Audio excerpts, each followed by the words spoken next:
This is a 2011 Mini Cooper, non-turbo, with two engine codes that it had. Because I already fixed them. It was P0011 and P0012, basically telling you camshaft number A, which is intake, was out of time. The main things you want to look for, or the causes of this issue, could be your timing chain and its sprockets, the variable valve timing solenoids, or your cam position sensors. I went through everything on it. I swapped chains on it because my primary thing was it's probably the chains.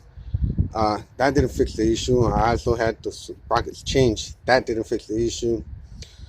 So I proceeded to check my solenoids. What I did was, in the easiest way you can check if the solenoid is actually the problem is just by swapping it. You know, if A was my problem, I would put A on B and B on A and see if that would fix my problem. That didn't change a thing. I had already done the timing. I proceeded to check my position sensors right there. You know, I swapped them out from A to B and from B to A, intake to exhaust and exhaust to intake. Didn't change a thing. So there's a thing on the side of the head. I think it's called non-return valve, which is this thing right here. I proceeded to change it, and I took it out. I took it out, checked it out.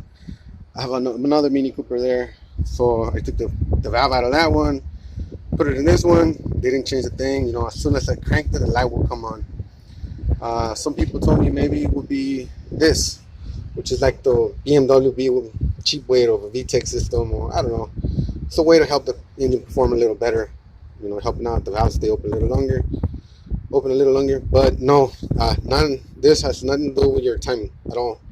Nothing. No, this, which is the motor that activates them, or none of this has to do anything with your timing. That's completely a separate system. So I kept working on the car until I finally came through with this right here. They're called rectangle rings, and what they do is they seal the edges of it, and they feed oil into the sprockets. I'm showing the exhaust because it's easier to access than the intake. My problem was on the intake though. These are the intakes. That's where my problem was. And all you got to do to it is sometimes they'll snap, right? And sometimes they just wear out and they're not sealing no more. Mine's were not snapped, they were just not sealing no more. So I went to Mini, I bought a couple, put them on, and it fixed the problem.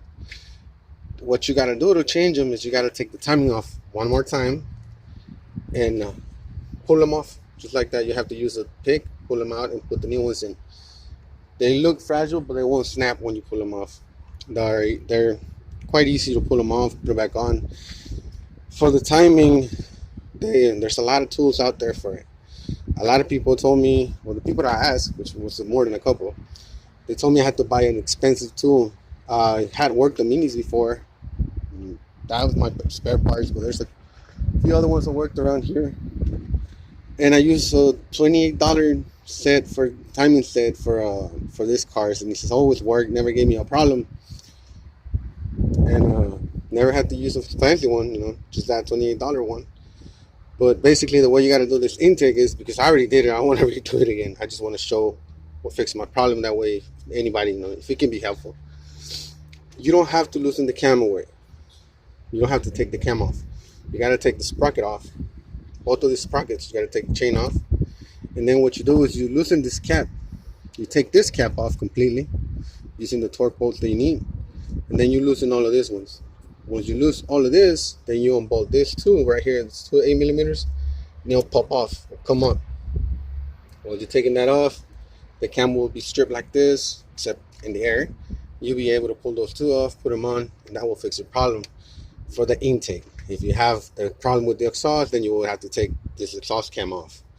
The part number, it was kind of hard to find out because I got lucky. I was in Houston, and the guy in Houston helped me out, and he never heard of the problem, but he kind of understand what I was trying to explain. That right there is the part number.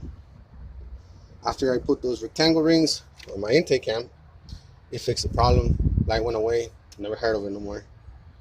That is the exhaust side. I'm just showing it so you can know what it looks like on that side. Hope it helps. If any questions, just let me know.